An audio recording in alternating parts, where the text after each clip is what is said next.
bi-weekly podcast that feels like you're hanging out with good friends, just talking about life and sharing relatable stories and interests. I am your After Holidays co-host, David Graves. And I'm your other co-host, Michael Hart. All right, guys, let's just jump right in. Let's get humble. What's going on in the world of Graves? Well, guys, you know, we are out of the holiday season pretty much. We just have New Year's. Man, low-key glad it's over instead of buying gifts and all this stuff that we got to do for people and everything, and your wallet's hurting. But for me, recently, we just had a Christmas party. I believe Christmas Eve and Christmas party. I forgot. Ashley's family has like 3 of them. It's crazy. It's like Whoville over there. But we went to Ashley's house, or her mom's house, and we all just hang out there. Her cousins come down. We had like to have conversations, a little bit of some adult beverages, and just see everybody, which is always fun. And then Christmas Day, we went to her sister's. We hung out there. Of course, we had breakfast at our house. Had some interesting stuff. Actually made some overnight French toast casserole thing. It was all right. I think we'll do better with it next time. I kind of helped out. And the bottom was a little soggy. It was a little It was weird. It had like the texture of pudding, and it was weird. You know what I mean? It was kind of weird. So I was like, yeah, I'm good on that. But it was pretty good. We got to open up some gifts. She got me some Easy 700s, if you guys know what those are. A beer subscription. I'm trying to think of what else because she's going to kill me. Headphones. I got these new wireless beat headphones that go around the ear. I really like them, but I just realized how bony, like I guess how cartilagey, if that's a word, my ears are. So some of this stuff like sticks into my ear weird.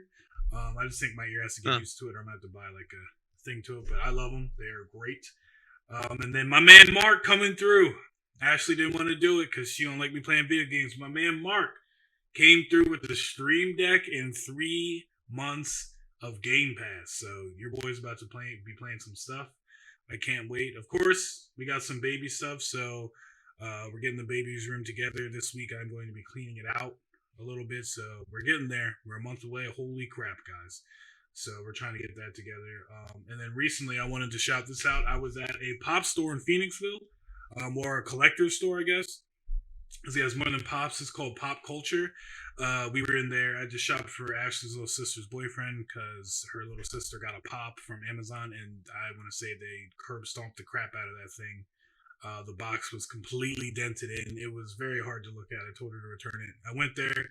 A lot of exclusive stuff. The AAA exclusive. I think some Lunchbox exclusives. Funimation exclusives, Amazon, like all of them. He had a lot of them. So I got 2 for him. I got 1 also for him. And then I got my brother a War Machine Marvel series action figure, which is kind of cool. So if you guys got any chances to go down there in Phoenixville, hit him up, Pop Culture. Definitely, I will be hitting that spot a lot more. You know, it would be cool. I might hit him up. If he starts getting some traction and get it going, it would be cool to have him as a sponsor on the show. Maybe give us some help here, and we can help him out. But that's what I got going on with me, guys. A little short, not a lot going on, you know. But what's going on? Worries. In the mind it's the holidays, man. Yeah, it's Yeah, for sure. I mean, when Christmas comes around, everyone kind of goes a little foggy in the head, whether it's, adult beverages left and right, or we're just kind of just that feeling like, man, it's the end of the year. Just kind of have to sit back and let some of the days just kind of drift by because, you got to take a break once in a while. But for me, Christmas, we kind of have like an ongoing tradition, I guess, where Christmas Eve, we have my wife's family come over. Usually we have some kind of food situation, and we end up watching a movie. This is actually the first year. This is the 4th Christmas that we've spent in this house. And so I guess the 4th year we've continued this tradition. The first 2 years, the first year we didn't do this tradition. We started it on the 2nd year. So this is the 3rd year we've done this specific one. Because first year we bought this house and we're 5 days away from Christmas. We were like, we don't even know what we're doing. But ever since we've kind of upgraded. I think one year we started with pizza, like from Domino's. Not a sponsor, but hit us up. Then we went over and got like a grocery store like fried chicken the next year, and then I think we did pizza 2 years in a row actually. But anyway, this year we decided we were gonna actually like show up and put up do a meal for them. Chinese. So we did like a really nice like spiral cut ham. Yeah. We did, stuffing. We did kind of like almost like a Thanksgiving-ish kind of spread, but instead of turkey, we did a big spiral cut ham, honey glazed and brown sugar rubbed and everything. And it was really, yeah, it was really good. I made like sugar cookies, and then my wife and I both hand dipped chocolate pretzels. Now, in hindsight, like thinking back to it, I was like, we really just should have gone out and bought a bag of chocolate pretzels. Does that cost? What's the cost differentiation from that? Like, a bag of pretzels was like $1.29 or something wherever we bought it from. They weren't like good pretzels; they were just like basic pretzels. Well, and then the chocolate might have, it probably would have been cheaper just to buy a bag, to be honest. But hey, we got like a little like date night evening out of it where we got to like melt chocolate down and dip stuff in it and have fun, and had some fun with it. And then so Christmas Day, we always go to my parents' place. They'll do like a early dinner type thing, like usually around like 3-4 o'clock. Usually that's where my sister, we get to hang out with my sister, and then this year was the first Christmas with her official husband, who's been a boyfriend for like the last year or so. 2 years ago, maybe. I don't know. It doesn't matter how long they've been together. They're great. Shout out to Dave and Christina. You guys are awesome. All the love to you guys. But yeah, we ended up hanging out with them. Christina usually brings over her laptop, so we end up getting to play Jackbox games like on the big screen with my folks. And they're so funny to play with because like there's so much of that game that like you almost need to be like a certain age or have a certain kind of mind to like play properly. And it kind of goes over their head a lot, and they have a good time playing nonetheless.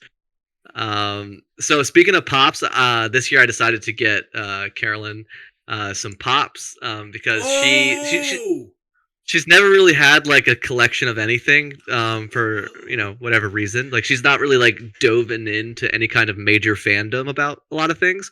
But this past year, me and her, we watched more anime in the last year than we watched probably in the last like 4 and a bit years that we've been together.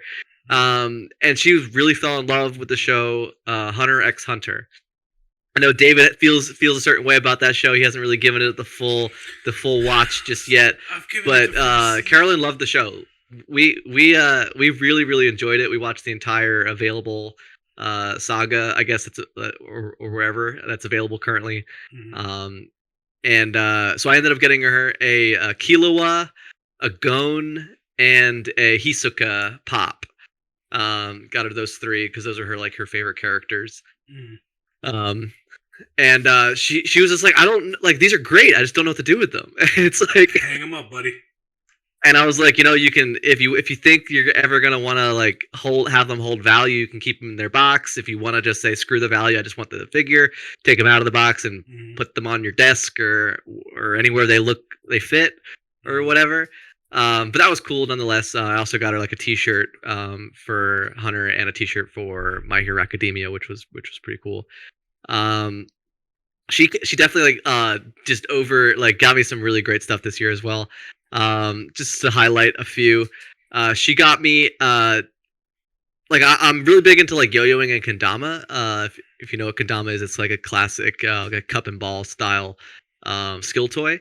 And I remember we were actually out a while ago, just in Phoenixville actually, at a shop down there, and we were looking at some stuff, and she quickly like ran ahead of me and said, "Don't look at me." And I guess she like bought something at this point, and it was actually a really cool kendama that she got me, a limited edition one that was that the store was selling, and so that was a huge surprise. She got me some magic cards, which was awesome. She's almost always I'm gonna end up with some Reese's cups of some kind. Definitely big thing. She got me a big set of like chef's knives, which were rad as hell. They're super. They're like I guess Japanese style knives. I've been cooking a lot. Are they no, no, they were just like just knives. I don't know. They were they didn't come in a block. Okay. But they do have like sheaths on them, which is pretty cool. Can't go wrong with some. Got me some just like basic like thermals and some new pajamas. Got yeah, and she got me some. She got me actually 2 packs of magic cards, booster packs that I actually didn't own, which is kind of hard to say because I own probably far too many to begin with. But yeah, I mean, and of course she got me this microphone that I'm currently talking into right now, a brand new Razer microphone.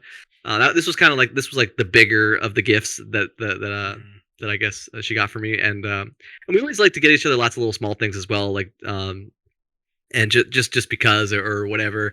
You know, I got her like a nice little necklace and some things because Christmas for us is special, right? Because it was I maybe like a fool asked her to marry me 4 years ago on Christmas Day. Thankfully, she said yes. She's the best gift I've ever received in a way. But yeah, but the rest of my family got me like tons of whiskey, or whiskey related items. Like I got two, what are those things? Decanters. I got like the things that you pour whiskey into that looks nice, like it was like a crystal, like whatever. Mm-hmm. I got 2 full sets of decanters. I got rocks glasses. I got like the whiskey stones that you put in the freezer. I think I got two full bottles of whiskey. I got a Tennessee Jack apple, and I got a Jack cider as well. Jack cider and Jack apple. I got bottles of. I don't know. Like I said earlier in the podcast, gang, if you've been listening, you know, whiskey's been on the brain. Been consuming quite a few, responsibly, of course, but quite a few old fashions and whiskey sours. But oh boy, yeah, literally swimming in whiskey and Reese's cups as far as my holiday went. And then like just 2 more things I wanted to touch on. So after 4.5 years at my current employer, I've decided to finally see what else is out there. This is not news to them anymore. I've already officially kind of given my 2 weeks notice, and this week actually, we're recording this. I'm on my last like paid time off that I had banked with them, because I start the Monday after this releases, so Monday the 3rd at my brand new job. Luckily, just was perusing Indeed and just saw an opportunity that seemed almost too good to be true because of how much they were like offering as like a salary, but like it really fit kind of where I needed to be, where I wanted to go. And it was a job that like wasn't exactly what I do right now, but was close enough to what I do that like I knew that it would be interesting to learn and then utilize a lot of my previous experience. It's basically like an account manager style like job that just handle customer relations with a certain set of customers in a certain area and make sure they get everything they need and stuff like that. So I'm super excited to kind of see what that's about. Obviously we always like to like keep a lot of like anonymity around what we do. Just there's no reason to cross those streams. But shout out to this new company who gave me an amazing chance. Who's probably going to change my life if everything works out just right. And then so seeing that like it is the holiday season, of course something's got to go wrong. And in our house, that's something that went wrong is our laundry machine. To be fair, these laundry machines, I don't know how old they are. They could be 10, they could be 15, they could be 20 years old. They came with the house and they worked.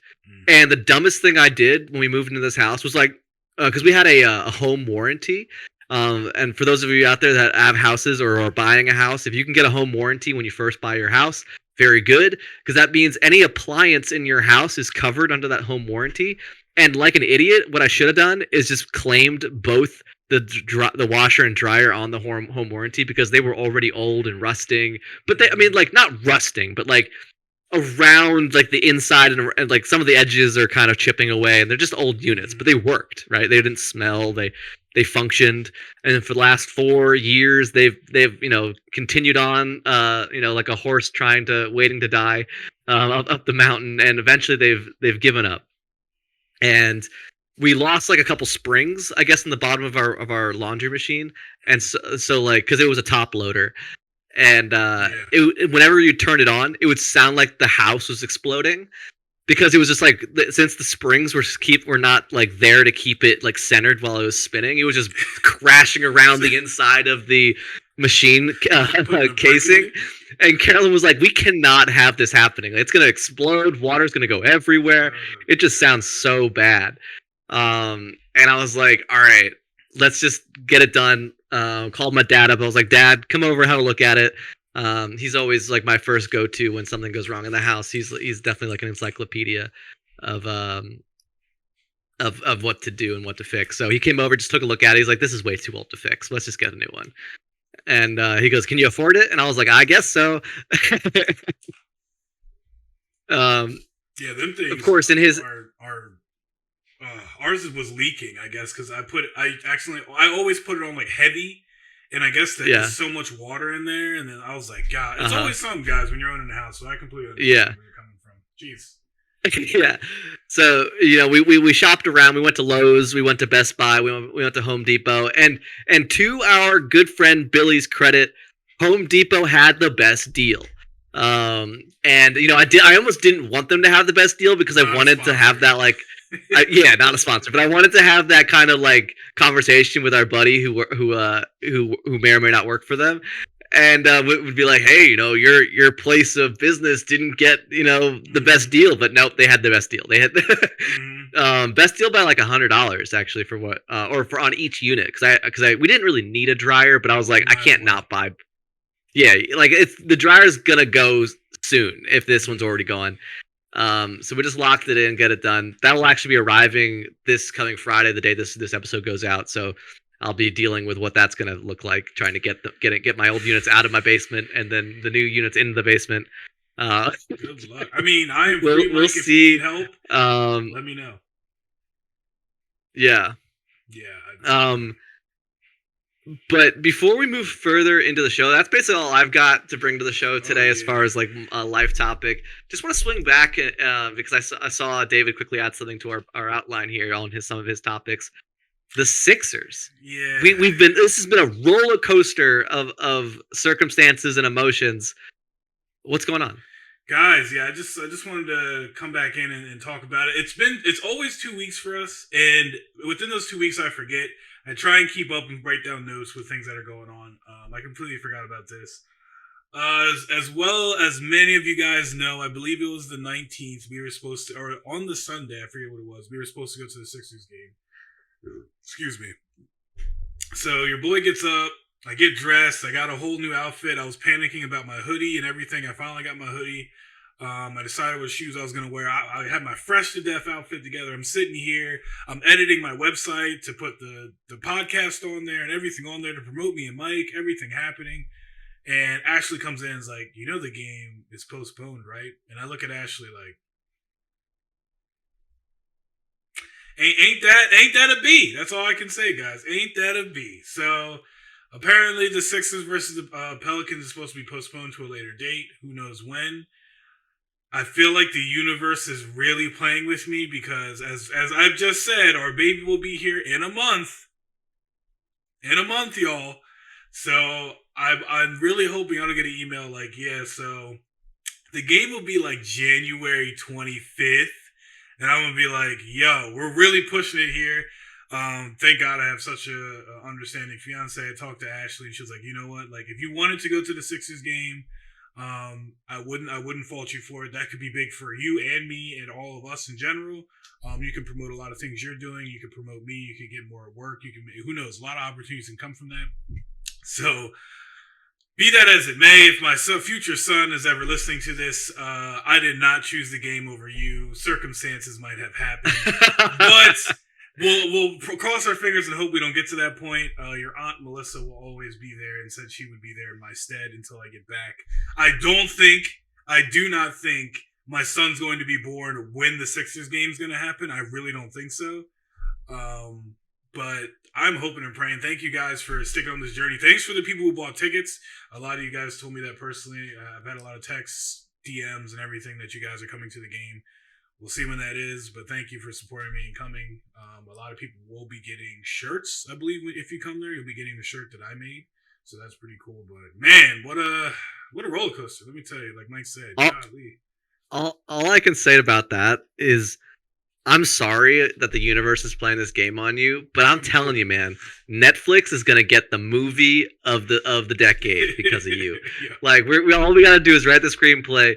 Whereas you won this competition, you had these ups and downs trying to get you there, and then the day that you're supposed to go, Ashley goes into labor, and you're ringing the bell. And the baby's born, and you're like, I gotta ring the bell, then get in the car and drive real quick to a hospital, like do the whole thing. It'd be hopefully not. We're not try not to put that out too much into the universe, but I mean, at this point, Man, what else is gonna happen? We gotta get you to that bell. I'm really trying because I know it'd be big for a lot of people who have been working hard. Me and Mike have worked hard, as you can see, all year. Definitely a hand clap for us because this is I think our final episode before the new year. So celebration to us, and it would definitely bring a lot of new viewership and etc. to us. But man, the saga continues. The saga continues. All right, gang. We're gonna hit our first ad break, and we'll be right back with our main segments of the show, talking, top lists, but best game, best movies. You'll hear about it after these quick messages. Welcome back, everybody. So yes, this is the last episode of the year. We've done 28 of these episodes. This is the 28th episode, not including our B-side episodes we've done. But, it's the end of the year, folks. So what do we want to do? We want to talk about our top games, our top movies, shows, everything in between, stuff that we played, stuff that we really enjoyed, and maybe find out from you, the listener, if there's anything that we have in common, or did we miss something, or maybe we should go out and try something that we didn't even consider. But anyway, so first up, we're talking games of the year. We've each selected like a top pick, as well as a bunch of honorable mentions that we might be able to have some quick conversations about. But for me, hands down, I played quite a few different style of games this year.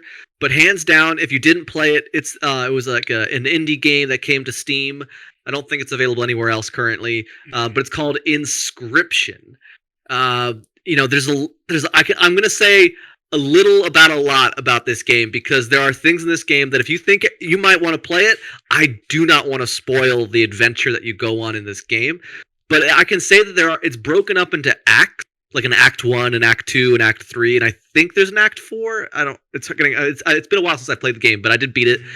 And so each act, you are still playing, like the whole core of this game is this kind of like this, like almost like this horror-ish based escape room card game that you have to play against this mysterious villain that seemingly kills you if you fail every single time. But what's really interesting about the game is you come to learn that the other characters in the game are like kind of trapped inside of the cards that you use to play this like tabletop game to progress the story. And it just does some really unique things. If you've ever played like Hearthstone, Magic the Gathering, stuff like that, you'll take to this card game pretty easily. You have to basically sacrifice certain cards to have the currency available to pay for new arriving cards that you want to play, and then you have to use different power-ups and certain like things to help progress the narrative. But it just does something that I've not seen a video game do in a very long time, and that is like show you one thing, show you the base core of what the game is, and then act to act. Once you kind of move through these like hard moments of the story where you can't really go back and you have to continue, the game changes like visually. The style of game, the style of art changes. But you're still required to play this card game at certain intervals of the story as it progresses to continue the actual storyline. But I don't know, like I'm not doing a very good job to sell this game right now because I'm purposely leaving out some of like the big moments of it. But I think the coolest part, and I don't think this would be a spoiler because this takes place in the first act, is every time you fail, like to succeed, this almost like roguelite dynamic where if you can't win the game starts over from the beginning, essentially. Yeah.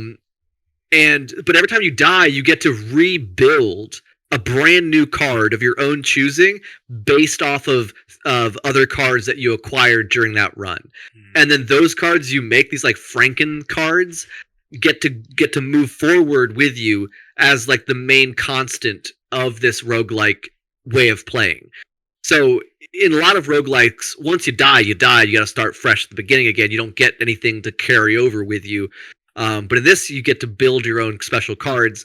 So eventually, kind of the game, I think the first act will bottleneck because you're going to have, if you fail so many times, but you still get some good cards to be able to make better Franken cards, you can make cards that are like game breaking at some point, but are very narratively fun to use. So I don't know. For me, definitely my top pick of the year is Inscription. It's a relatively cheap game. I forget exactly how much I paid for it or what it's going for currently. It's on sale right now. Yeah, it's for sure under $20. Yeah, like if it might be cheaper. Yeah, maybe $15. Honestly, if you're looking for something very unique, you're okay with like a card-based style gameplay, but I'm telling you, the story that's built into this, like the reasons why you're moving forward and trying to play this game are just very bizarre. And if anyone's ever played like or existed on this planet, if you're in the same era as myself or David, or maybe even a little older, and you're familiar with FMV video games, full motion video games, very classic, very like almost like Laserdisc era classic type style of gaming. It does something with some FMV that I was not expecting, nor did I really want, but really made this game unique and very interesting. So I'll leave you at that as my top pick. And then just wanted to hit some brief honorable mentions for other games that I personally played and would definitely recommend. Not all of these are specific to the year, but are specific to when I played them. So for sure, I want to mention Valheim, which was a survival-based multiplayer solo types, hosting your own private lobbies, very like kind of like a broken down Rust, without guns, and you're kind of in like a Viking Norse world. We all ended up playing it together and built like a big, like kind of like a city village. The game had really interesting ways. Every different iteration, like every different private lobby, the map was always different. So you couldn't just, there wasn't just one main map that you could like look up to find out where the objectives were in your world. It was always very unique to the world that you were building, which I think was very interesting. The other few that I'll talk on here, and then if David has anything, obviously he wants to chime in on anything that maybe I have on my list that he doesn't, feel free. But I also played Dark Souls 2 this year. I had played Dark Souls 2 like a long time ago when it first came out, but never to completion, and just fell in love with the Dark Souls franchise and just crushed it. New World, Amazon's first attempt of making a massive multiplayer online RPG. I still love the game. I still find myself going back in to dabble a little bit. Our good friend Billy has been absolutely obsessed and like has been, winning wars and doing all sorts of things in the game. It's definitely going to be that game for me that I'm always going to come back to when I want kind of like a chill, kind of like what you're getting into type of game. Like, you're going to be grinding something, you're going to go somewhere to collect so many whatever belts and get them back to so-and-so to get the next piece of experience or whatever. But it's the kind of game that it's very inviting when you're just looking to kind of have like a zen gaming session, more or less. Yeah. Definitely have to talk about Psychonauts 2. We did briefly talk about Psychonauts 2 when it first came out on the podcast. So if you didn't check that episode out, go on back into the catalog and check it out. We had some nice things to say about it. I grew up playing the first Psychonauts, and it's been, I think, it's been more than 10 years since the first one came out. And it's really awesome to see the story kind of go somewhere from where it left off, because this game basically acts like the last game happened like last year. It just kind of picks up where the other one left off, and it's just a really fun platformer storytelling game. But hands down, my biggest honorable mention of the year, which is basically my biggest honorable mention every year. No, it's not Dead by Daylight this year. This year, it is absolutely Destiny 2. This game keeps surprising me. They keep bringing out excellent downloadable content. This over the past year, they brought out Beyond Light, and this year they've just kind of continued on with that expansion by just adding in some crazy good things to help round out the year. Most notably the 30th anniversary of Bungie, where they brought in a lot of Halo-inspired weapons and different cosmetics that I just think was really awesome and really well played fan service for the game. I've played through all of the winter holiday event that's live right now, and just really love the game. But that kind of hits it for me as far as the big names I hit. Again, that's Valheim, Dark Souls 2, Destiny 2, New World, Psychonauts 2 as my mentions, and my top game of the year definitively is Inscription. David, I know you have some difference of opinions and some same and some opinions that are similar, but what is your top game of the year? Yeah, I wanted to get into my list, but I definitely wanted to ask you, more or less. Oh, sure. What is the most anticipated game you have for next year? Of course, we have next year. Yeah, I don't think Elden Ring is out yet. Of course, we have that type of Dark Souls game. Certain things that are on your list, I can kind of see. Yeah. That. Okay. So moving forward into 2022, I have two. One of them is an expansion, and the other one's an actual game. The expansion I'll touch briefly on is going to be the Witch Queen expansion for Destiny 2 coming out in February. Very excited for this. It's going to completely change the meta of the game, but in a very good way. And we're finally going to get some closure on some things in the storyline, which I'm very excited for, as well as new gear, new weapons, new strikes, new dungeons, new raid, all sorts of good new content. But the newest game coming out that was featured in the Game Awards this year is a game called Nightingale. And we did briefly touch upon this one on a previous episode as well, but it's basically like a survival crafting game that takes place in like a futuristic steampunk world. Very interesting to me. I think it's going to be right up our alley for the crew that we play games in. We love survival style games. We love crafting games. So yeah, definitely Witch Queen and Nightingale would be the two I'm most looking forward to. True. Guys, for me, after we were talking about this, I kind of realized how many games I don't really play. But I feel like in 2022, I might expand my horizons a lot more. But my top game is definitely the Halo multiplayer, the free Halo multiplayer for Infinite right now, because just the way they launched it, literally we had I think it was the anniversary of Xbox or Microsoft. And there was rumors of like, oh, they're gonna drop it, and everyone's like, why would they drop it? There's no way they're gonna drop it before the game comes out. That makes no sense. And of course, I'm watching Dr. Disrespect. Come on, be a sponsor, Doc. We'll help you out. But he's watching it, and I'm watching it with him, and he's like, yeah, he already tweeted out, yeah, so the new Halo multiplayer is coming out today. It's gonna be fun. But we all thought he was joking, and I was like, I don't know, man. I think this is gonna come out. They dropped it. The game was phenomenal. It took us all the way back to 2007. With the competitiveness, with the fluentness of the gameplay, definitely was reminiscent of Halo 3, not Halo 5 or ODST or these other games that came out.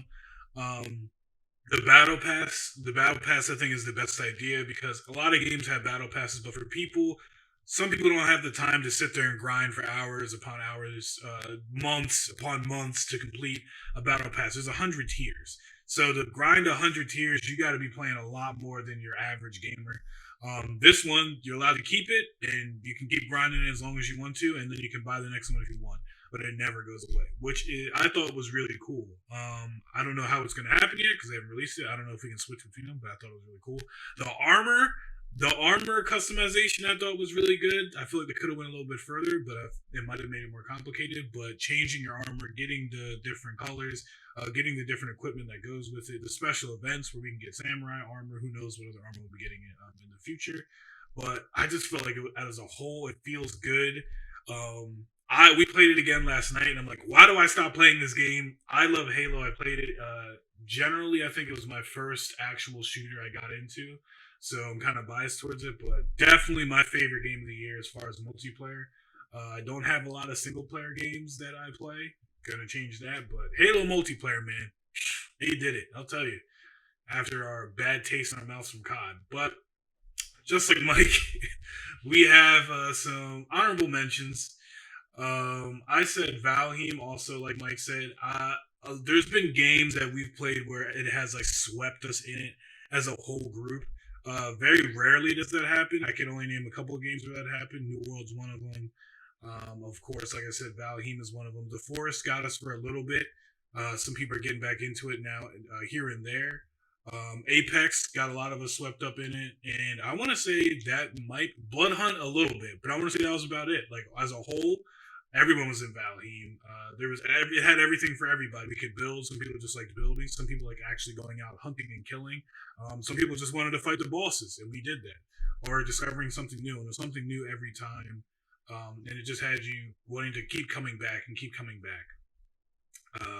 One day Mike brought it up and I was like, man, I really missed that game. So who knows? But I would definitely love to get into it a little more.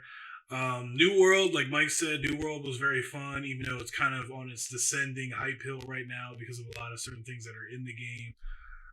But for a game to come out and set the standard of, hey, we're giving you a $40 game.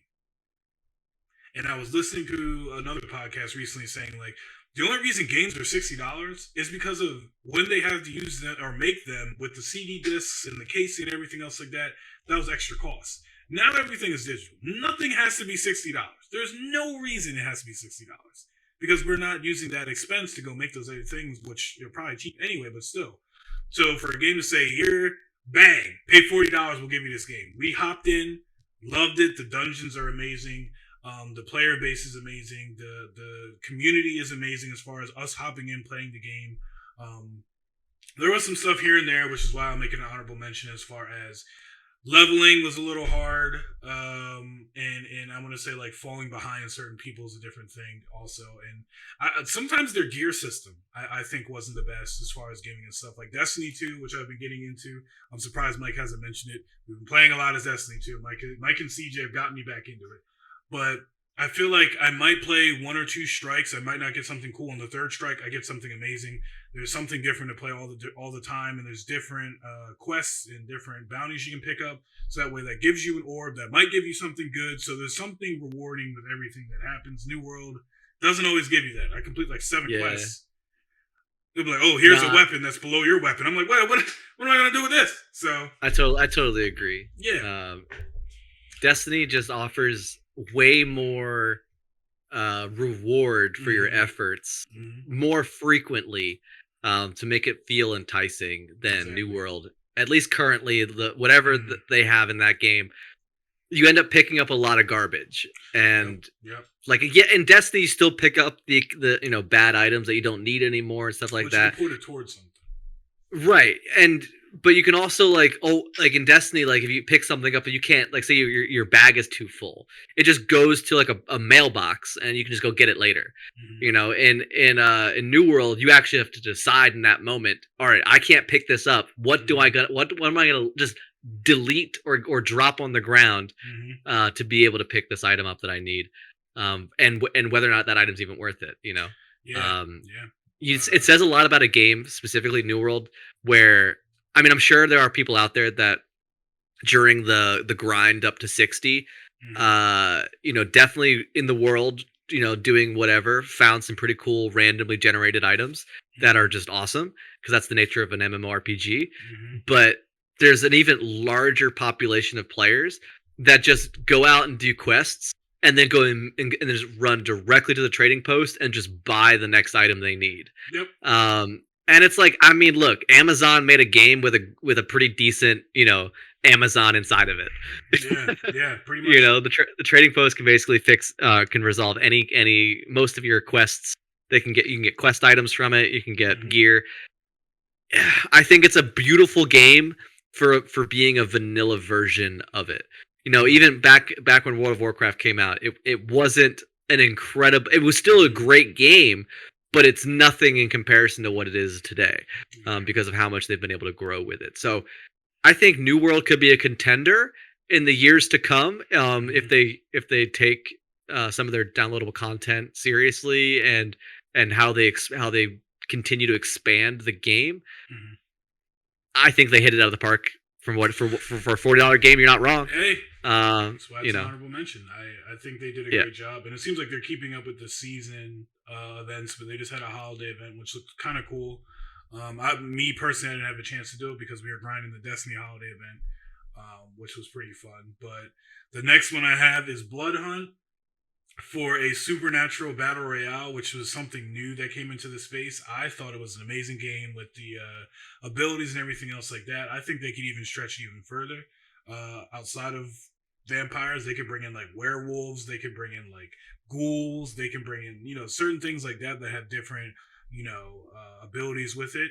Of course, I don't want them to break the game and make it any different. Vampires are great and it's been cool. Me personally, I'm a little biased. I love werewolves, but it is what it is. But I thought it was pretty cool as far as the weapon selection, the different power selection, and then also like just I would say even before even hopping in the game, we're all jumping around in a thing in between the game, which we haven't played it since it's been. I don't know if it's still in beta or not, but there was a little space where you could talk to different vendors, but they didn't have anything for us because it was in the beta.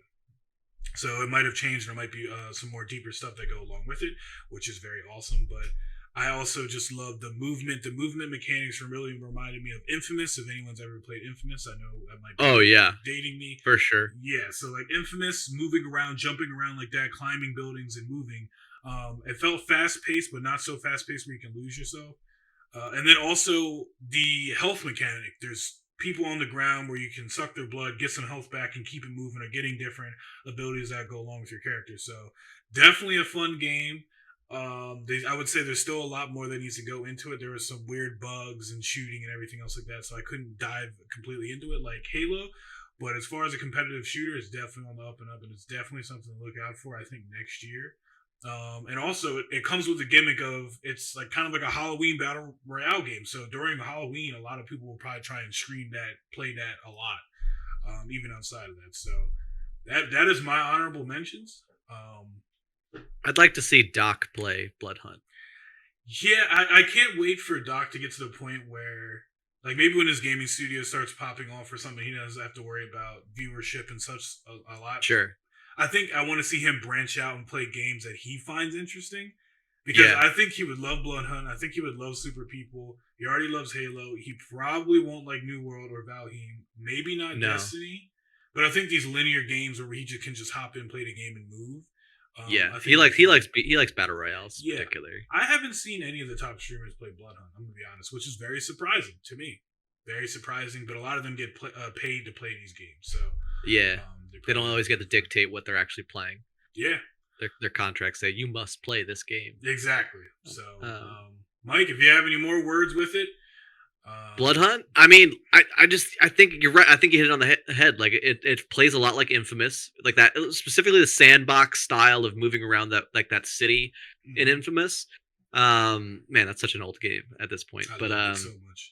But yeah, I mean, Remastered. There is like a ground floor, but almost like very little of the game happens like on the streets.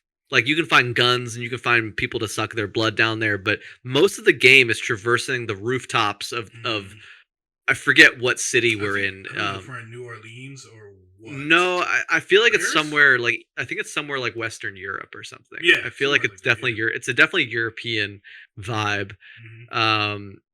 But yeah, I don't know. Like I bounced off of it a little bit just because there were some like hit registry problems where like you definitely should have been hitting somebody and you weren't, and then they one shot you from across the map, and you're like, that doesn't seem fair. But again, we were playing it early in the beta, so there's definitely plenty of opportunity for it to become a better game. But that's kind of basically all I got as far as games go. Yeah, guys, feel free to tweet at us if you have some of your honorable mentions or your favorite game of the year. If you want to say, hey, guys, your opinions suck. This is actually the best game of the year. We would definitely like to sit there and talk to you guys about it in a respectful manner. But that's our top games. The game I'm anticipating for next year, as well as Mike's game like that. But me, like I said, I want to make a vow to play more story games, especially since my time might be limited with my son.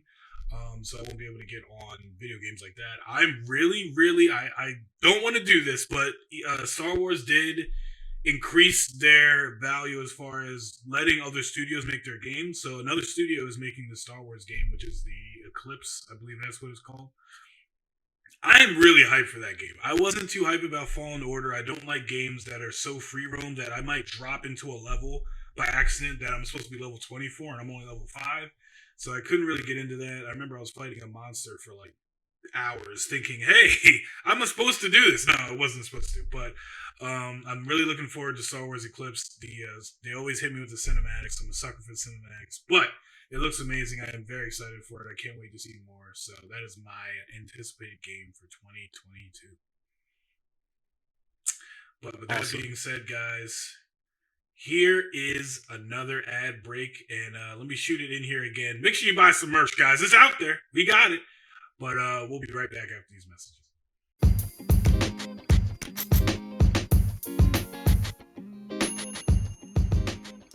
Hey everybody, what's going on? It is David Graves from the Humble Threads podcast, one of your favorite co-hosts. I just wanted to take a second, guys, and tell you about the new merch and everything we have in our store. We've recently decided to make some merch because you guys got us to 500 listens. Crazy big milestone. I wanted to say thank you for you guys supporting us, and you can go to teespring.com and type in Humble Threads Podcast, and everything should be able to pop up. If we're able to get more sales, we will definitely buy a domain name and make it easier for you guys to find. We're just trying to feel everything out and see, if you guys are interested in merch and everything else like that. Everything's amazing. I bought a shirt, Mike bought a shirt. They're very comfortable, help support us. Not only are you buying something to support us, you're wearing it and giving people some insight on something new. They might see it and say, hey, what's that from? And you can say the Humble Threads Podcast. Two guys just sitting down and talking about life and video games and more things. I wanted to take a second, shout that out for you guys. It's been David Graves. Thank you. Stay humble.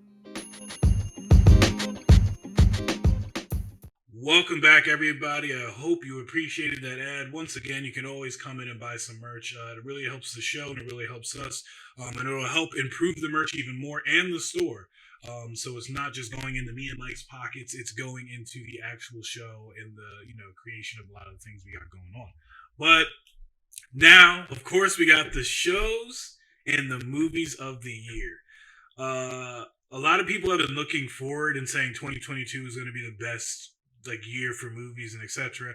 I want to say 2021 trumped 2022, only for the simple fact that I know we got a lot of stuff that got denied or pushed back, etc., but we got the ones that are good. I'm going to start with my honorable mentions first, and then I'm going to give you the whole dessert course, because I feel like I need to get through that, and then you guys will like it and appreciate what I said even more. My honorable mentions: Cowboy Bebop live action. Me and Mike talked about it. Amazing show. Netflix. I even tweeted at you, buddy. I tweeted at you and said, Netflix, just give me the money, bro. I promise you I'll make a show that a lot of people like. Give me and Mike the money. We'll do it right now. We'll get it going. But that was a great show. The narrative was great.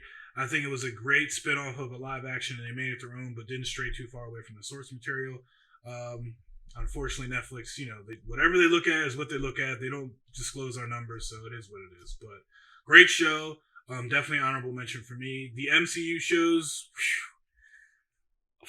man, MCU just, oh God, they just be knocking out. The WandaVision, great show. Kind of fell flat at the end, so I couldn't put that as my number one. Still a great show, though. Had us on the edge of our seat every week. And it also chimed in with Halloween, and I like how they keep doing these shows that revolve around different holidays.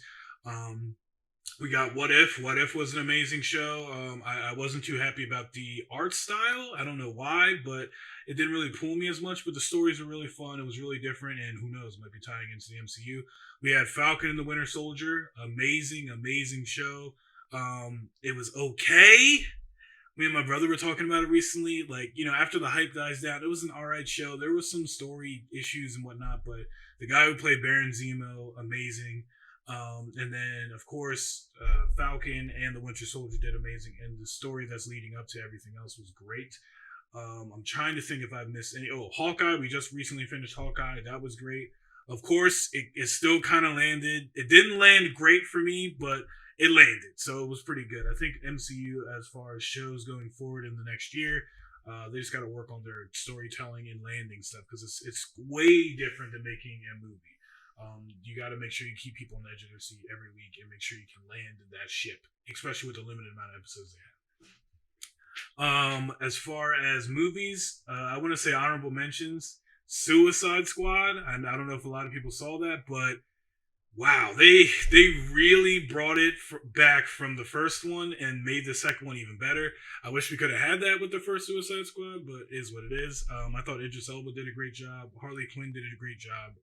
Margot Robbie, just the outlandish silliness from everything from the beginning to the end was great, and it reminded me of the Suicide Squad. I couldn't be even more happy. Um, I was gonna put some anime on here after I saw Mike's, but I'm gonna let Mike handle that, and we'll probably go back and forth with that type of stuff. But my top show was definitely Loki.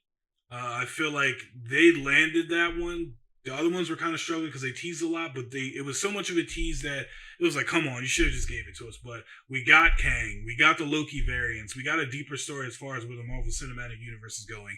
The story literally had me on the edge of my seat every episode to the end of the episode. Furthermore, into season 2, the MCU as a whole hasn't really touched on too much of what's going on up in that space. They've been hinting at some multiverse stuff, but this literally showed us like Kang the Conqueror. This is the new big bad. Just like seeing Thanos, I forget when he first showed up. Just like when we first saw Thanos, pretty much. But great show. My top movie, and I actually let me say my other honorable mention was Spider-Man: No Way Home. Great show. I can't make it my top movie because Marvel's just Marvel, and they're doing amazing things all the time. So any Marvel movie is in my honorable mention. Sorry if I've lost any of them, but they're in there. But top movie definitely has to be Justice League Snyder Cut. Why would you guys? Everyone's like, "Well, Dave, why would you pick that over Spider-Man?" Only for the simple fact that we just showed how much power we have as a consumer. That they needed to bring this in because we've asked for it for so long. We needed it for so long.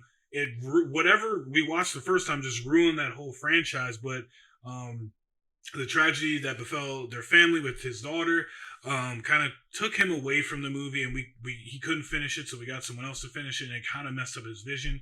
I am one to say, and I will apologize, I trash talked Zack Snyder the whole way through the Snyderverse.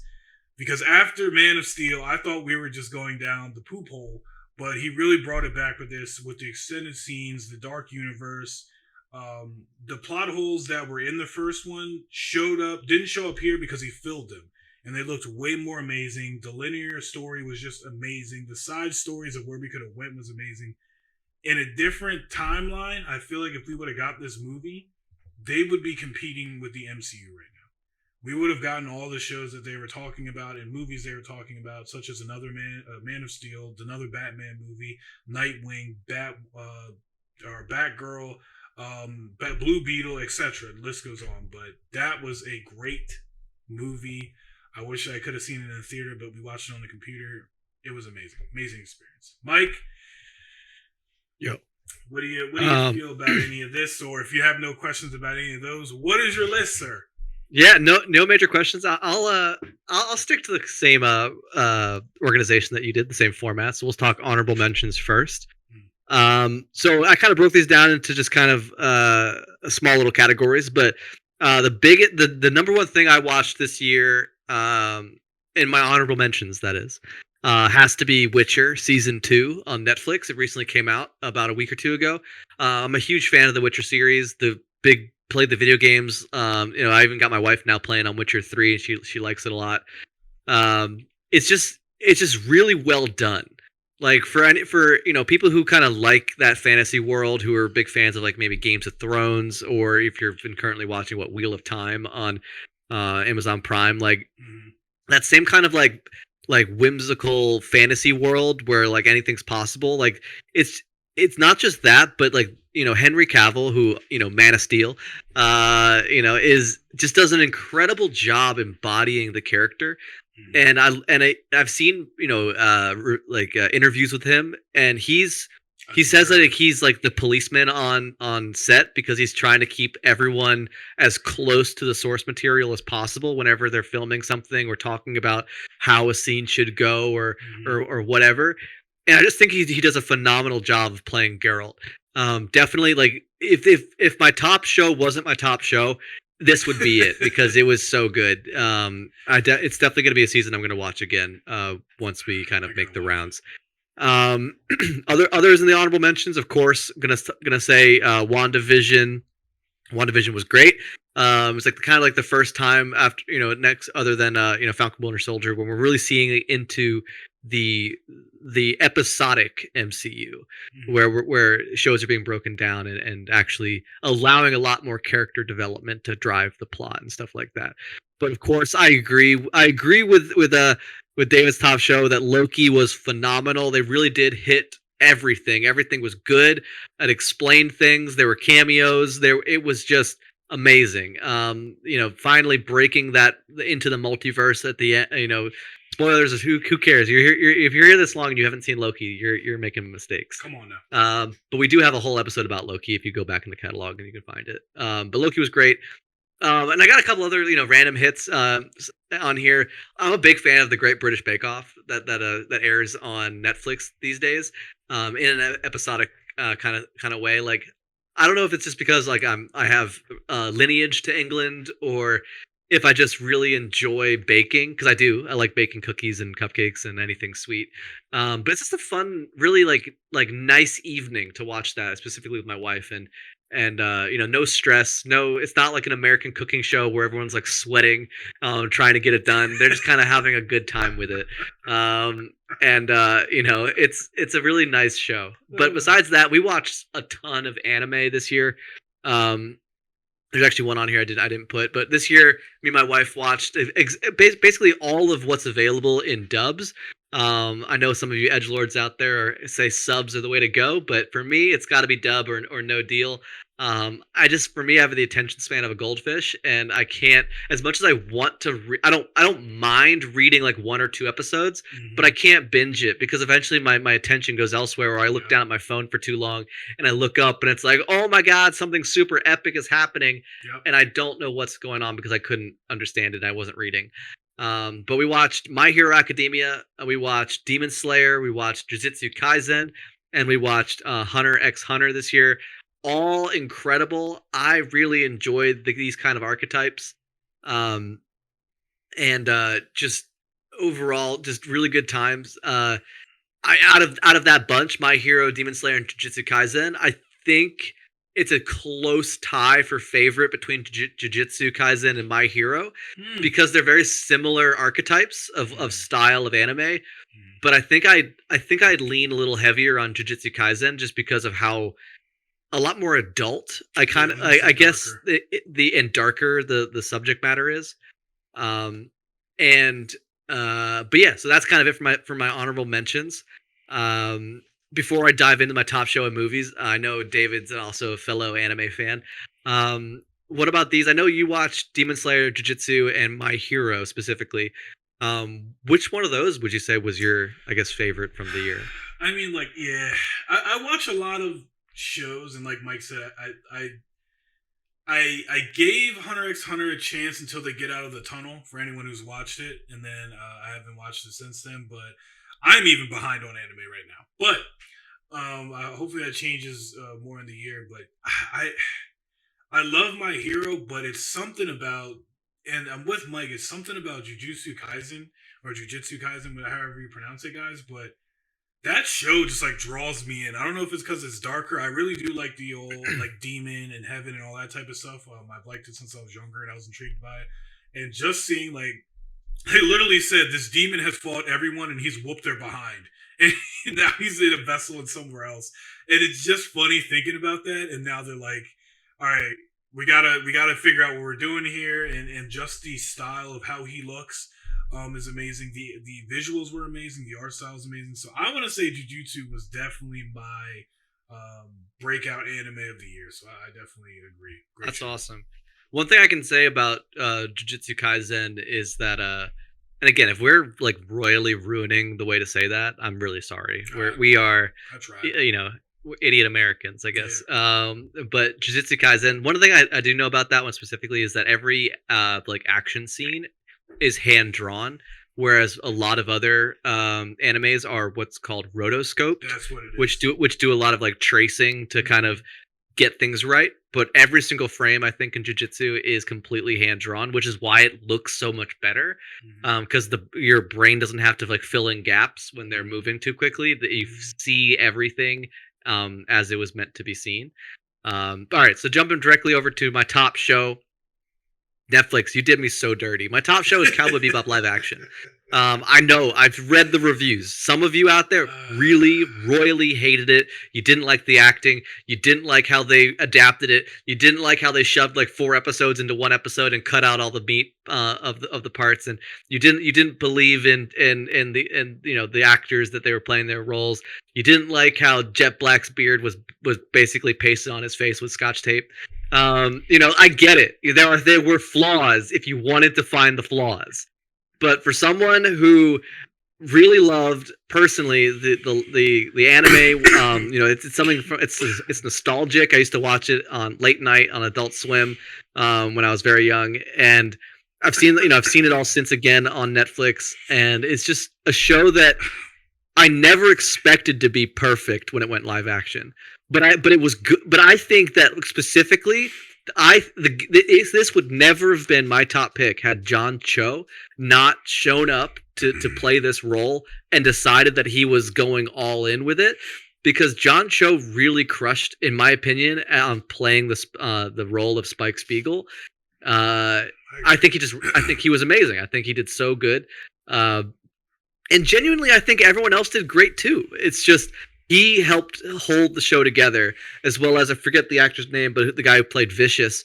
Just the chemistry between Spike Spiegel and Vicious in this live action was just so believable. Like, some people were like, I don't care that they gave, I don't like that they gave Vicious like a backstory, or they made me feel for him, or that kind of stuff. But if anything, like, I kind of enjoyed it in a way, because get better understanding how most, because in most anything, like, a villain isn't always just evil. Like, the villain is somehow justified within their own mind as to why they need to do what they have to do, whether it's insecurities or not. I didn't care so much that they tried to make Vicious a likable type character to some people, because the overall like storyline of why he's trying to chase down Spike and why Spike is trying to take him out essentially in the same way. They just want to they just want to coexist and just never deal with each other again in a way. I don't know. I loved it. I thought it was great. I'm so mad they immediately canceled it. Within a month of launching it, they were already saying like, yeah, no, we can't do this. I don't know. Just so upset about it. I'm sorry, that Scotch tape line almost went down the wrong way. I mean, I feel for the actor, but I mean, that beard was bad. That is hilarious. Like, oh man. But I was able to look past it, obviously, and just enjoyed the overall narrative that they were able to spin. I thought the set design was incredible. I think this visually that it was very striking. They got a lot of the outfits very right. All right, so that was my top show of the year. And although David was not able to lift it this high, I have to give Spider-Man: No Way Home my movie of the year. It just did things. We do have a full spoiler review if you've seen it or you feel like ruining it. We have a B-sides episode talking all about it. And of course, if you've existed in the social media space since the 17th of December, you probably already know what it's about anyway. But regardless, I'm not gonna send you any spoilers here in this episode. If you really are one of the people holding out, I'm just telling you it's a great movie. It's great. Tom Holland is finally believable in the role. And just everything just hits right in that movie for really good reasons.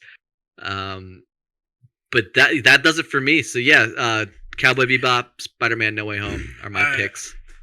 I just wanted to say probably why I didn't put Spider-Man up there is because I wouldn't say it was a great movie, guys. It was a great movie. For nostalgic reasons, it's a great movie. Yeah. I'm definitely weighting the scale a little bit too heavy on the nostalgic. And I think I want to say this. My favorite trilogy was the Dark Knight trilogy. But this was the best trilogy because we get the origin story of Spider-Man within the first 30 seconds of every single Spider-Man movie. But Tom Holland's, we get it throughout the course of the movie. You got a kid who got it all from Tony Stark. He did it all. He's had it all. He's done it all, etc. Now he's here. And it's like, you gave him something, you gave him everything. Now you gave him everything to lose, and he's lost it all.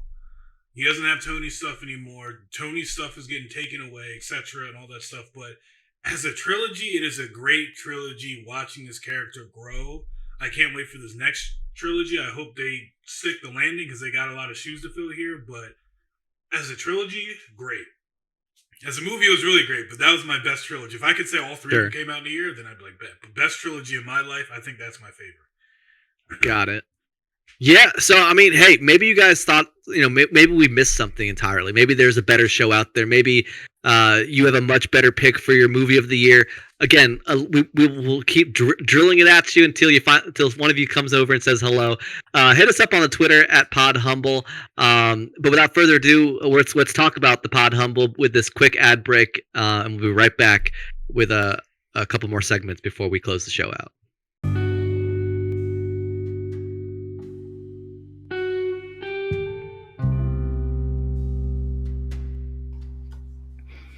Hey guys, once again, it is David checking in here, one of the co-hosts from the Humble Threads podcast.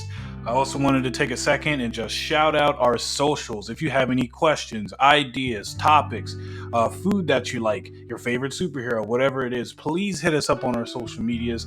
Our Instagram is Humble Thread Podcast. Our Twitter is Humble Threads Pod. We also have a YouTube channel that's the Humble Threads Podcast. Feel free, come on over, check out our socials. We'll definitely be in contact with you guys. We love the feedback, and we definitely want to have more of an interaction with you guys going forward. So come on in. Once again, you can find us on Instagram at Humble Threads Podcast, Twitter Humble Threads Pod, and YouTube Humble Threads Podcast. Thank you guys. Catch you back in the break. Welcome back, everybody. So, I mean, there's a lot of you that we've known because the analytics tell us so, that we've had some of you with us since day one, all the way through all of the episodes, even checking out our B-sides episodes.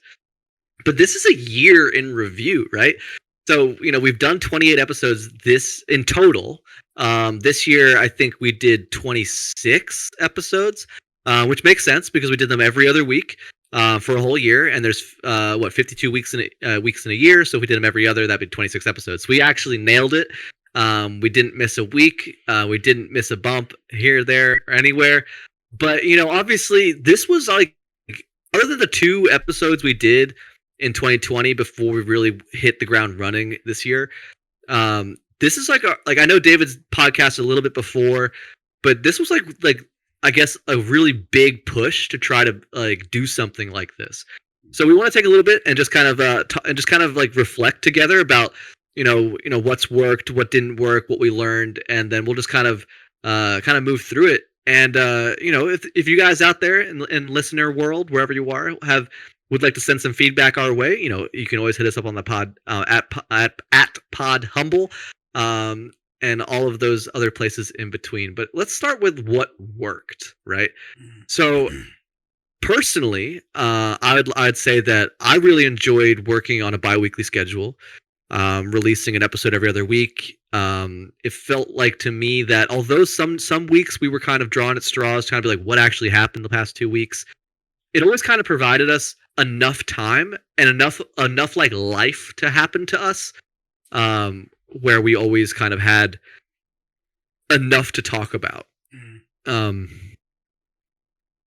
think what also worked well is just, even though this is a year coming off like a quarantined full year, we've had a lot of this has provided us an opportunity to really get that social interaction, at least between me and David, out to be able to talk to you guys out there and really engage in the same ways we probably would if over the last year we were able to see each other a lot more frequently.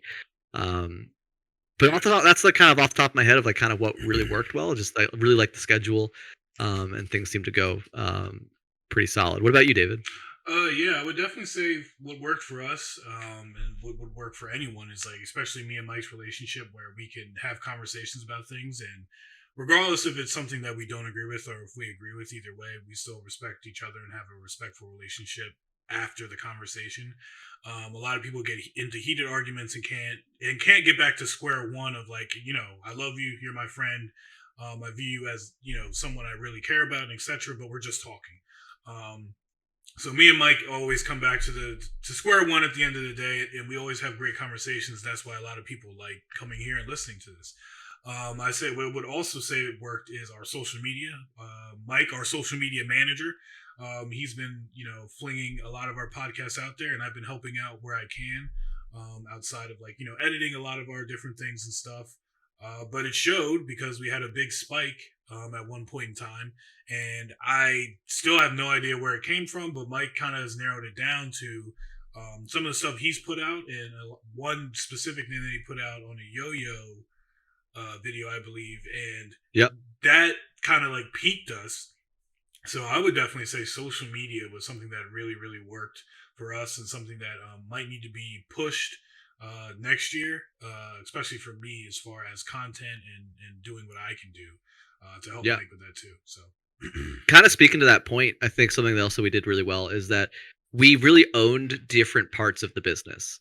Like, David this whole year has handled all of the editing, the recording side of the podcast, like the actual podcast. Like he's helped, basically produce all of it to make sure that, it can get to everyone out there. We can get it posted on time and things like that, and make sure it sounds good for everyone listening. Whereas, yeah, like I've definitely taken up more of the social media sides of things, a lot more conceptual stuff, but and also David, being a skilled designer as he is, he created all of our merch. Just another humble merch plug. Please go check out our Teespring. Just search Humble Threads Podcast on Teespring. You'll find it. But all of that, we think kind of came together to be a perfect storm. Like you said, we're friends. We keep it professional. We're still able to go hang out and have a great time, and also have a podcast bi-weekly where we can bring new things that we haven't told each other about. The only thing that was always kind of fun was we'd end up talking a bunch with friends, and we would catch ourselves about to talk about something we definitely wanted to bring to the podcast, and we'd always just kind of have this. Needs to be a T-shirt, and it might just be like, save it for the podcast. We'll hold on to that, just save it for the podcast. But yeah, I mean, as far as what things worked well, I would 100% agree. But all right, let's hit the second question here. David, you start. What could have gone better? Yeah, it's self-reflection is always a big thing, and something that you should do I would say at the end of the day, something that you could have done better, or something that could have gone better.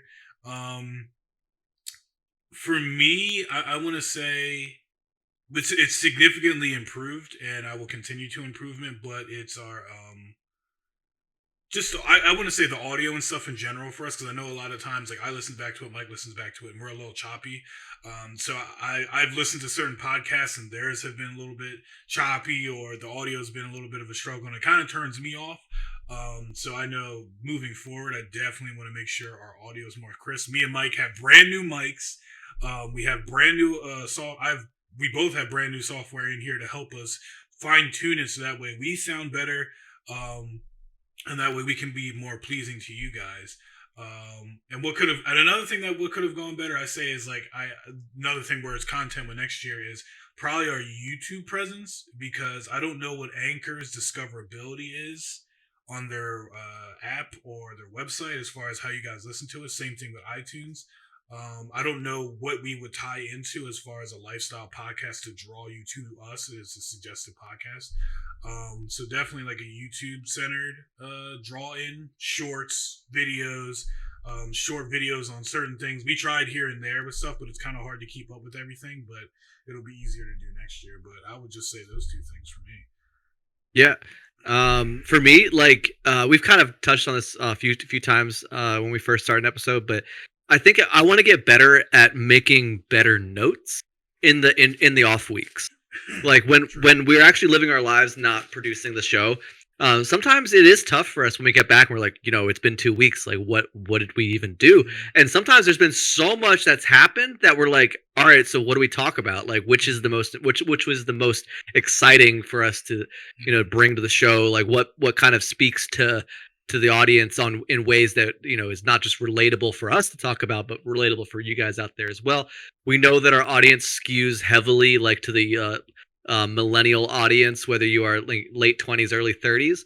Mhm. But we do have lots of you also, in the younger, more Gen Z and or moving upwards to like the boomers and stuff like that.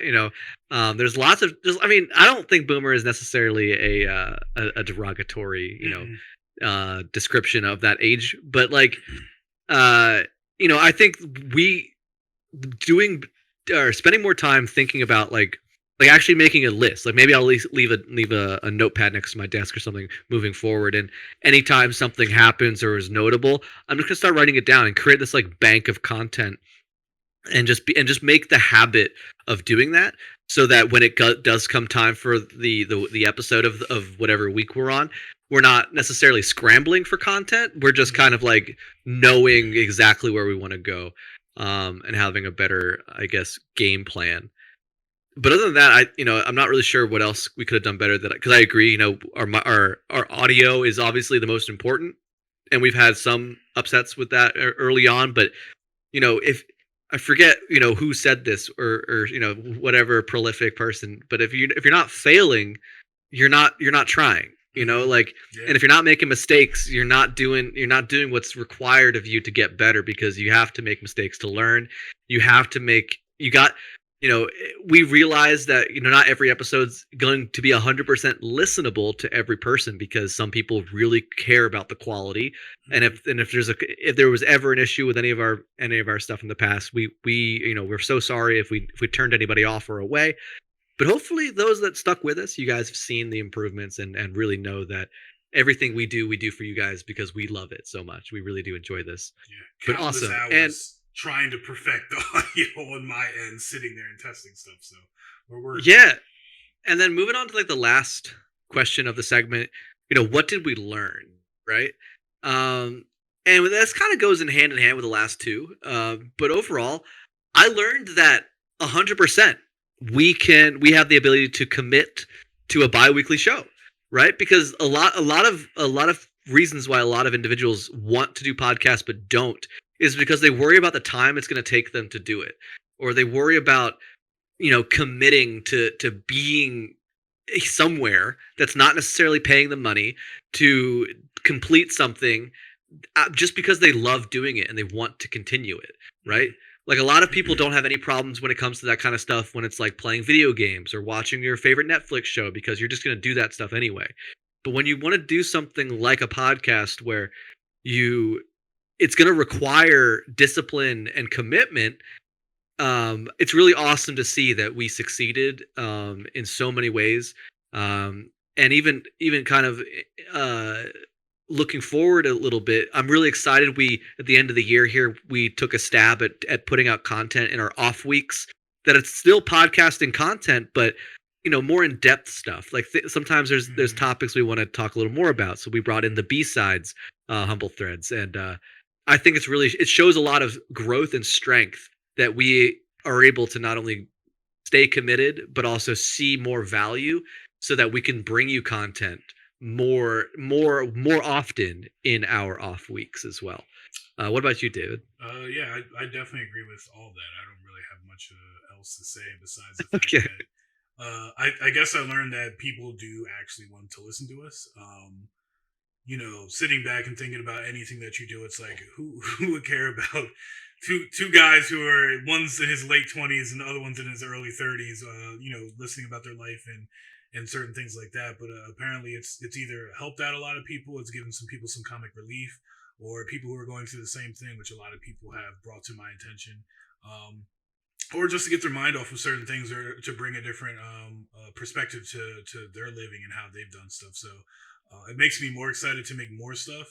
Mike has said it, that coming in every 2 weeks, you might not think it's easy, you might not think it's hard, but sometimes it is a little hard for us. But we always sit there and say, well, someone's listening and someone's having a good time, and I always have a good time with Mike. So having a good co-host is also another thing that I learned that makes it easier for you. We're literally just sitting here talking. It doesn't feel like, an hour long or whatever. So it's pretty cool. For sure. So yeah, that's basically like our year in review, or like a full year of podcasting under the belt. So let's look ahead, right? So 2022 is literally a week away. at this point. No, less than a week. Saturday, right? Saturday. Saturday. So the day after this launches, it'll be 2022. Obviously we set some expectations for ourselves at the beginning of the year. We thought maybe we'd be millionaires by now or something, or this show would go viral and we'd go. I mean, but to be honest, to take a show that had nothing really going for it and just commit to doing it, sharing it with our friends and family members, putting ourselves out there, we've really built a small community here, and everyone listening, really our heart goes out to you. Thank you so much for being with us and showing some support. We hit some milestones this year. We originally thought our goal was going to be around like 500 overall listens, and we crushed that early, mid to late year. We were able to get the merch line out. But moving ahead, I think we can at least double what we did this year in terms of audience size. If not multiply it by 10 would be awesome. But I don't know, like we were kind of bouncing around the idea, like it would be super cool this time next year to have 2,000 overall listens, which would be a little more than doubling what we have currently. And if we can shoot that over the moon and get it up into the tens of thousands of views, incredible. But we like to stay humble here. We recognize, you got to earn your space. Other than broadening the audience, what are some goals that you would like to see happen, David? For me, like I said, just content for us. I've been watching a lot of certain things and looking into a lot of certain things, and this year has taught me a lot as far as me doing clothing and or streaming and doing all that stuff. But there's always something you can tap into if you focus on one thing, and I think a lot of our stuff is content. Whether it's Mike talking about yo-yos or me talking about comics or something else like that. We do have a long form of our show, but I think like moving forward, it'd be cool to do some short content and see if we're chipping away at a certain audience that would be niche to that. And then also be like, oh, they have a whole hour-long podcast where I can come in and listen to them more and talk about more stuff outside of comics, yo-yos, anime, etc. So I think goals for next year is just I'm flood you guys with content. And see when we're casting out that net if we can pull any big fishes in right there. So awesome. Obviously we want to continue improving the show moving into 2022. One thing that we both just did at the end of this year, which is obviously going to make a big difference moving into next year, is we both actually synced up and got the same microphones. So that way when we comes down to the vocal or the voice editing, the vocal tracks, hopefully we're getting our inputs a lot better, a little more synced. We're using the same input devices, and other than that, I know that David's been working on a space to relocate his spot down to the basement, possibly, into his soon-to-be man cave, which might be juggling a little bit against the toy cave for his newborn son. But as far as improvements go, definitely what David's talking about with content, we want to be able to put more like video content up on YouTube specifically. We record every episode that we've ever done. We've just never really thought to like, oh, we're on camera. Okay, we need to like act like we're on camera. You know what I mean? Like, or just do more of camera focused content where we're actually talking directly to you, not just talking and staring off into nothingness. But other than that, like, can you think of any other kind of like technical or basic improvements that we're at least currently on our radar right now, David? No, like I said, just content. I know me and Mike are usually busy, so you guys saw the pack opening. The pack opening was amazing. If me and Mike can start figuring out, because Mike already has some of the stuff, but if we can figure out how to get some different camera setups or doing some different things, we could always do pack openings if Mike wants to get a Magic the Gathering thing. Pops, we could review pops, etc. Like there's different things we could always do with that, but a lot of it is the equipment, and a lot of that costs money. So me and Mike, of course, are working towards that, but that's about it, because we see you guys do love that type of stuff. We've seen it through streaming, we've seen it through the YouTube stuff, we've seen it verbally. When people come up to us and say, yo, I love pack opening, you guys doing this? And it's like, yeah, so it's out there. But that's about it. I think we're doing great. Yeah, it just comes with time. That's about it. Yeah. So obviously we do have, again, we're gonna keep hawking it until the whole world's covered in t-shirts. We do have a Teespring where we have the show logo, the Humble Threads logo, as you can see it on whatever podcaster you're using, is available on many different options. T-shirts, mugs, hoodies, all sorts of stuff. As well as we do have a holiday collection that's available right now. I don't know, maybe after New Year's we can reduce. Another one. Maybe we can do a sale or something for some of the holiday stuff, because next year we'll probably bring in more stuff. Well, we got a big thing coming up, Mike. You remember? Oh yeah, I mean, like we have some. Obviously we want to make the merch store more than just a merch store. We wanted to make it like a almost like a seasonal clothing brand. Like, we really love the Humble Threads. We know that there's things we say that are very quotable, or just seasonal things that we would love to kind of bring to the store. And so we want to make sure that moving into 2022, that now that we have the store set up, we crushed our first goals. We really want to be able to just continue to make cool stuff that you guys would want to actually wear, rock, support the show that way. Because it's purchases like that really do help go towards our improvements, whether it's getting better equipment, or figuring out what we can do, or having just a better space to be in, or anything like that, or advertising of any kind. Merch is just really like the backbone of a lot of other podcasts and other small businesses really rely on, because it's really easy profit. So again, just plug in the merch like crazy. Please go to teespring.com, search Humble Threads Podcast. It should pop up pretty immediately. And hopefully maybe throughout the year, if things are going well with the sales, we'll be able to finally establish our own .com Humble Threads store, so that the URL is much easier to find, because currently it's just like a bunch of numbers. Mm-hmm. But you can find that stuff in the show notes. You can find that all over our social medias, to go see that directly if you want to click something instead of typing it into your URL. But yeah, new merch definitely down the pipeline is coming in. Hopefully we'll have some more by, I think, February would be the ideal for that. If you guys for a new shirt, we might have something coming out. Mm-hmm. I'm excited to do that one. That's gonna be funny. Yeah. Yeah, guys. And then definitely more B-sides episodes, like Mike said, a lot of topic-specific episodes, which I think are pretty fun, and stuff we can do on our off week and put in the back catalog for you guys. That'll be coming on our off weeks. It could be on our YouTube also.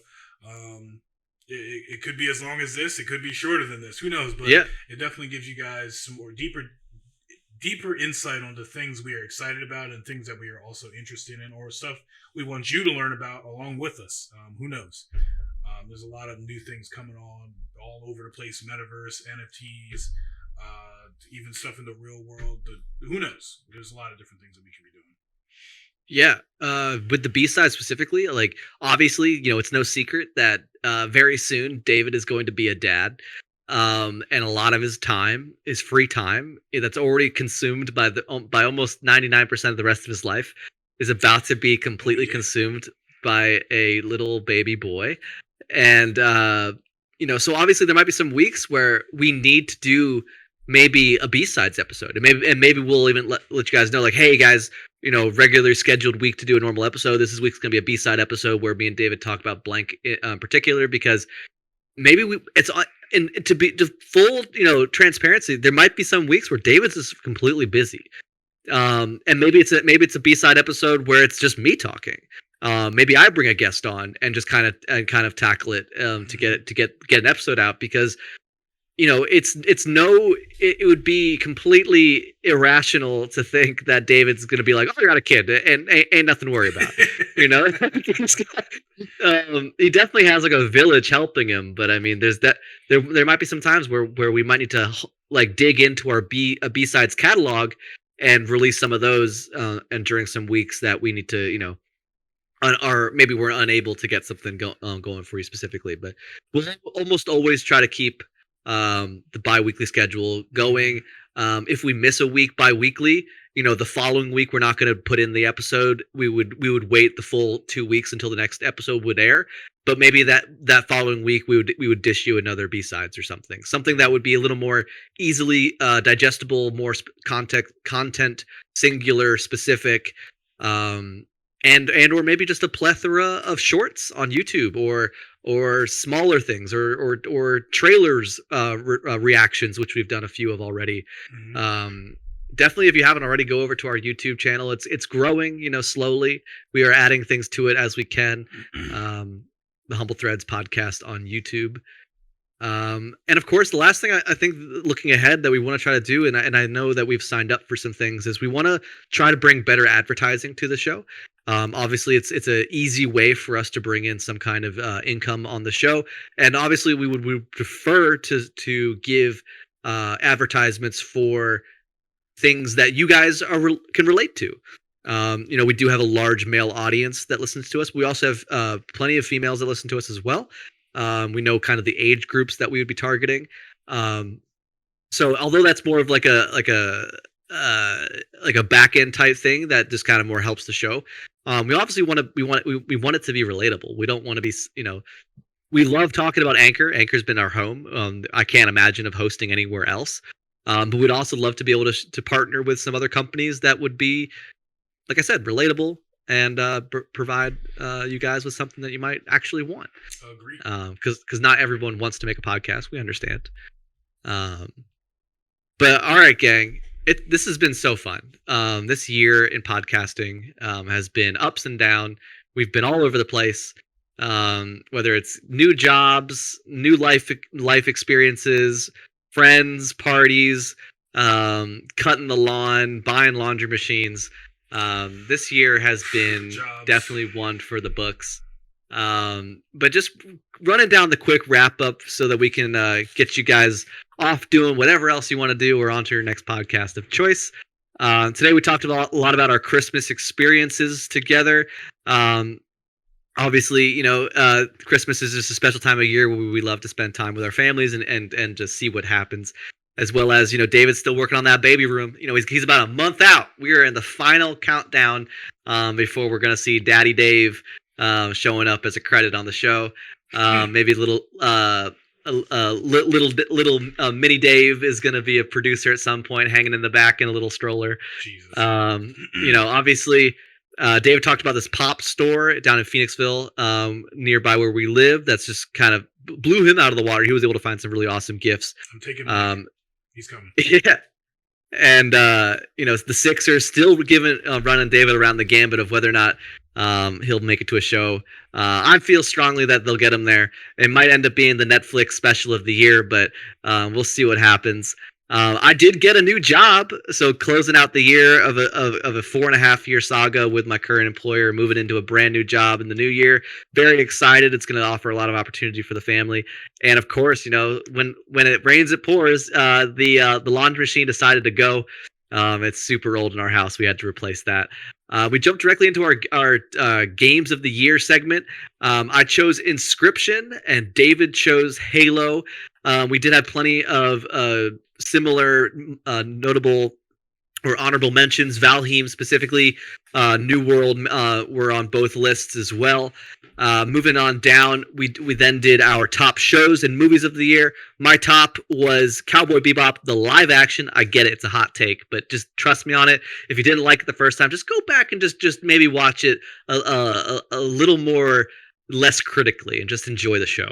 And of course, I chose Spider-Man No Way Home as my main movie. David hit it up with Loki for this top show and top movie of Justice League, specifically the Snyder director's cut version of it, which I think we both agree. And if you've seen it, I'm sure you'll agree as well. It just was a better cut, better version of an already pretty good film. Lots of good honorable mentions here, but regardless, this has been a year in podcasting, right? So we had to do a quick reflection. We talked about what worked, what could have gone better, what we learned, goals, improvements, moving ahead into 2022, new merch ideas, more B-side episodes, or maybe we'll finally try to sell you something in our advertisement sections that you'll want to buy. But we just want to, from both myself and David, we want to give a huge shout out and a huge humble thank you to all of our listeners, new and returning. As always, hit us up on the Twitter at PodHumble with your top picks of the year. We'd love to engage with you as we all ring in the new year with some picks that we didn't choose or maybe we missed out on. Please let us know. Yeah, guys, we'll see new stuff coming in the new year. Me and Mike are like it's literally like they showed that thing you're mining, and we're just trying to hit that diamond. We're not giving up, so there'll be different things popping in and out. So stay tuned, and thank you for everyone sticking with us. But once again, always let's see if we can do a big jump. It's the end of the year. Thank you to you guys. A big thanks to us would be leaving a review. So if you enjoyed this episode, be sure to leave a rating on your podcast platform of choice. I recently just found out that Spotify now has ratings on their app. So you're more than welcome to rate us over there as well as iTunes. So give that a new try. And consider sharing it with a friend, family, or aunt, your uncle, whatever else. It really helps the podcast and it helps us reach new listeners. It's our last episode of the year.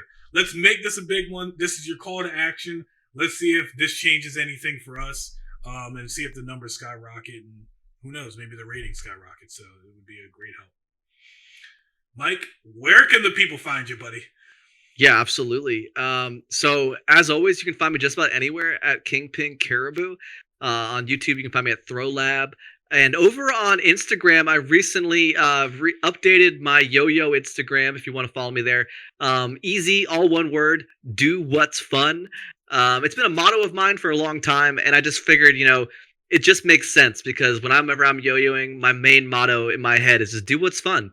Do the tricks that make you excited to continue yo-yoing. Don't get too caught up in the meta. But that's it for me. You can find me just about anywhere, any of those handles. David, where can the good people find you? Guys, you can usually find me, David Graves, anywhere. Like I said, moving forward, pay attention to Kinggravesgaming on TikTok and YouTube. A lot of fun stuff's going to be coming out and be pushing a lot more things. And yeah, I mean, anything else, just follow our socials for Humble Threads Podcast, anywhere you can find them. So, but guys, man, it's been crazy. David, cue the Happy New Year music. Wow, it's really been a year. It's hard to see that it's been a year, but I'm happy you stuck with us. We wish you all a happy New Year. Please be safe out there. Make sure you indulge, within reason. Don't end up in the bushes somewhere, because that stuff happens. But man, for the last time in 2021, guys, stay humble. Let's go.